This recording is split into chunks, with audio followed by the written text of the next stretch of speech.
ఇక ఇయాలటికేంచి తెలంగాణలో 10వ తరగతి పరీక్షలు షురువైనాయి గదా. అన్ని జిల్లాల్లో పరీక్షలకు ఏర్పాట్లన్నీ మంచిగానే చేసిండ్రు ఆఫీసర్లు.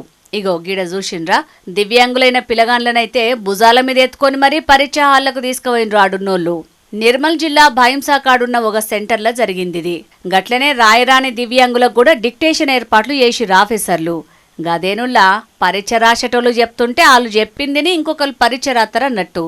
అయితే 10వ తరగతి పరీక్షలు అంతటా మంచిగానే షురువైనాయి గాని మంచిర్యాలలున్న ఒక సెంటర్లనే పరీక్ష పేపర్లలో గందరగోళం అయింది. తెలుగు పరీక్ష పేపర్కు బదులు పిల్లగాళ్లకు హిందీ పేపర్ ఇచ్చే వరకు మస్తు పర్షానైన అందరూ.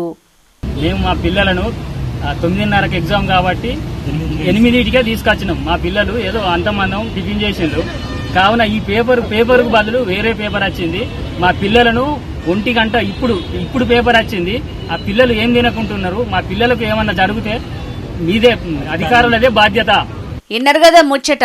పిల్లగాళ్లకు ఒక పేపర్కు బదులు ఇంకో పేపర్ ఇచ్చే వరకు పరీక్ష 2 గంటలు ఆలస్యమైంది. పరీక్షలకు లేటు కావద్దని గంట ముందుగానే మా పిల్లగాళ్లను దోలుకొని సెంటర్లకు వచ్చినాం. కానీ ఆఫీసర్లు చేసిన తప్పిదానికి పిల్లగాళ్లు ఇబ్బంది పడాల్సి వచ్చిందని గరమైనరు అయ్యవ్వలు. మరి సెంటర్లకు నిమిషం లేట్ అయితేనే పిల్లగాళ్లను లోపలికి పంపించారు ఆఫీసర్లు. మరి పరీక్షను 2 గంటలు లేట్ చేసిన వాళ్ళ మీద కూడా యాక్షన్ తీసుకోవాలని డిమాండ్ చేస్తున్నారు గీ ముచ్చట ఎరకైనోళ్ళు.